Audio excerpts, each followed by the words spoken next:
Olá. Olá, pessoal. Eu sou Leandro, professor de matemática da Prefeitura Municipal de Nilópolis, e trouxe um vídeo que está circulando pelas redes sociais. Eu, pelo menos, consegui esse aí pelo WhatsApp. Ele se chama Informe-se. E ele é muito interessante porque mostra a potência da propagação do coronavírus e, com isso, acaba justificando o porquê devemos manter a quarentena. Ele é bem simples, rápido e sem som, produzido pela Universidade de Brasília. Além disso, ele coloca algumas variáveis interessantes, como o que acontece quando uma pessoa se isola, quando uma pessoa se previne, quantas outras deixam de ser contaminadas por conta da atitude dessa pessoa. Aí no vídeo ele mostra uma pessoa que trabalhou em casa, uma pessoa que não foi ao boteco, uma pessoa que deixou de viajar e assim deixaram de ser contaminadas e por isso e consequentemente deixaram de contaminar várias outras pessoas. Vamos assistir ao vídeo, é rapidinho.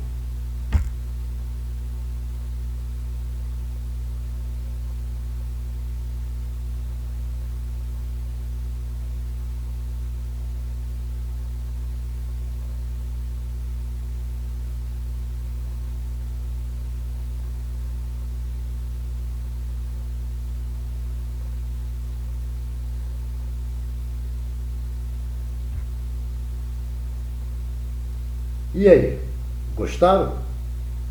Agora vamos ver o que a matemática tem a ver com esse desenho. O que a matemática tem a ver com esse esquema, com essa árvore de possibilidades.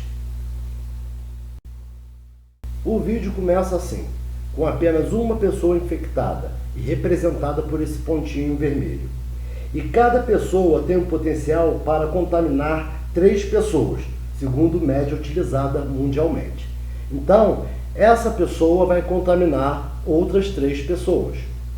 E cada uma dessas 3 contaminadas vai contaminar outras 3 pessoas, gerando um total de 9 pessoas contaminadas nessa fila aqui.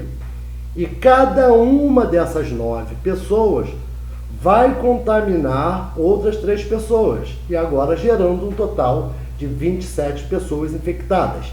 E novamente, cada uma das 27 pessoas vai contaminar outras 3 pessoas, gerando, por fim, um total de 81 pessoas.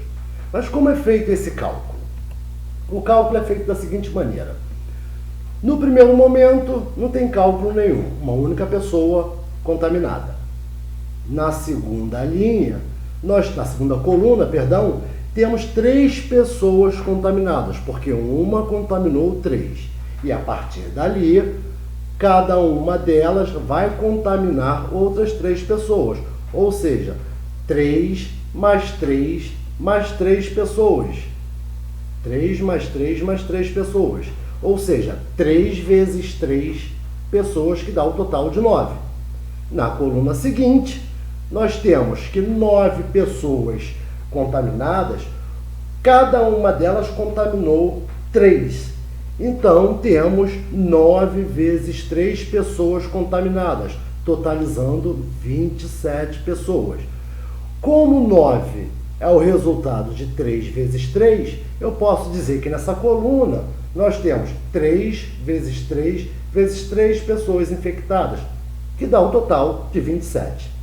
E na última coluna nós temos 27 vezes 3, ou seja, cada uma das 27 pessoas vai contaminar outras 3 pessoas.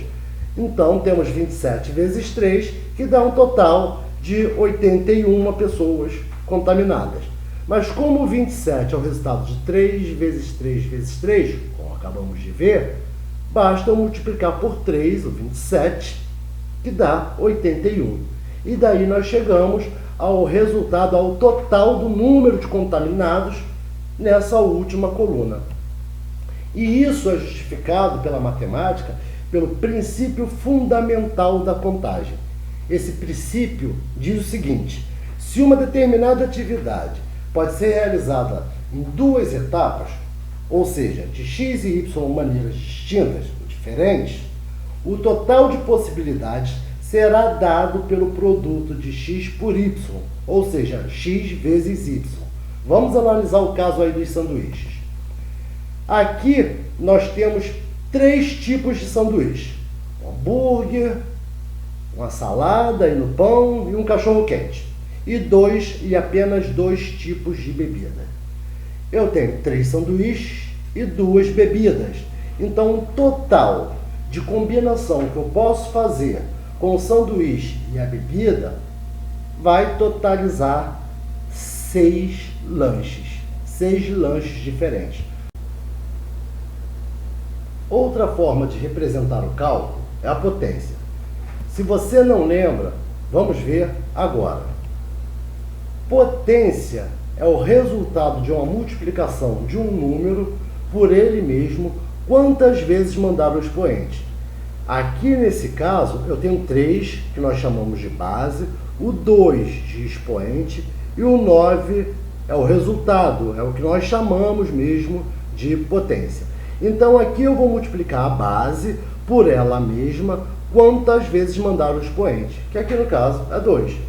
Então aqui seria 3 vezes 3, 9. Vamos aos exemplos aqui embaixo. 2 elevado à quarta potência. Eu vou multiplicar o 2 por ele mesmo 4 vezes. Então, 1, 2, 3, 4. Ou seja, 2 vezes 2, 4. 4 vezes 2, 8. 8 vezes 2, 16. No caso de baixo, 5 elevado à segunda potência. É o 5 multiplicado por ele apenas 2 vezes. 5 vezes 5, 25. Continuando, 3 elevado a 1, o 1 representa apenas uma vez, então é o 3, e 3 elevado a 0 dá 1. Todo número elevado a 0 dá 1, com exceção do 0 elevado a 0, que é algo que a gente não vai discutir agora. Então, voltando ao esquema, eu tenho lá que o 1 eu posso representar por 3 elevado a 0, o 3 por 3 elevado a 1, acabamos de ver, o 3 vezes 3, ele multiplicado por ele mesmo 2 vezes, 3 elevado a 2, aqui 3 elevado a 3, e aqui o 3 está sendo multiplicado por ele mesmo 4 vezes, ou seja, 3 elevado a quarta. Partindo disso aí, vamos ver o total de pessoas infectadas nesse esquema.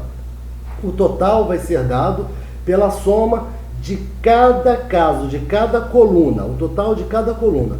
3 elevado a 0, mais 3 elevado a 1, mais 3 elevado a 2, mais 3 elevado a 3, mais 3 elevado a 4, cujos resultados já estão expressos aqui. Isso aí vai totalizar 121 pessoas. Isso mesmo, mais de 100 pessoas. Vamos pensar agora na população de Nilópolis, que segundo o IBGE, no ano de 2019, ano passado, foi estimada em 162.485 pessoas. Seguindo a média mundial de que cada pessoa contamina 3, e imaginando o esquema que acabamos de ver, vamos supor que cada uma pessoa contaminada passe o vírus para 3 pessoas apenas no dia seguinte. Sendo assim, no primeiro dia teremos uma pessoa infectada. No dia seguinte, ela contamina 3. E no próximo dia, essas 3 contaminam outras 3. E assim por diante. Após quantos dias, o número de pessoas infectadas naquele dia será igual ou superior à população de Nilópolis? Quantos dias você imagina? Será que muitos? Vamos ver os cálculos. No primeiro dia, uma pessoa. No segundo, 3. No terceiro, 9, seguindo aquela mesma sequência anterior. 27, 81 e daí por diante. No 12º dia, nós teremos 177.147 pessoas sendo infectadas. Ou seja, naquele dia, no 12º dia. Se eu fosse escrever essa expressão em forma de potência, seria 3 elevado a 11. E aí, acharam muito? Acharam muito rápido? Pois é, esse tipo de contágio se dá exatamente dessa forma. Ele cresce muito rápido. Sendo assim, nenhum sistema de saúde vai suportar a quantidade de pacientes. Não vai existir leitos em hospitais para toda a população infectada. E é por isso que nos jornais, todos os dias, é comentado o gráfico que mostra o achatamento da curva. Achatar a curva significa evitar que um número absurdo de pessoas sejam infectadas ao mesmo tempo, permitindo assim que o sistema de saúde consiga atender todos os casos. Observe aqui no gráfico que esse desenho maior, essa curva maior, mostra um crescimento de infectados muito rápido. E o que o sistema espera é que ela seja dessa forma, mais suave. Essa linha pontilhada mostra o que suporta o sistema de saúde. Ou seja, o que passar dessa linha é o que vai ficar de fora. Então, achatar a curva significa diminuir o número de pessoas infectadas ao mesmo tempo. Diminuir de forma significativa. E é por isso que é importante estarmos sempre informados. Em caso de algum sintoma, saber qual serviço de saúde procurar. Se tiver dúvidas, procure sanar as dúvidas. E se proteger e proteger quem você ama. Só assim nós conseguiremos passar dessa pandemia de uma forma branda e suave. Um grande abraço aos meus alunos da EJA. Vamos resistir, vamos ficar firmes e fiquem em casa. Até logo.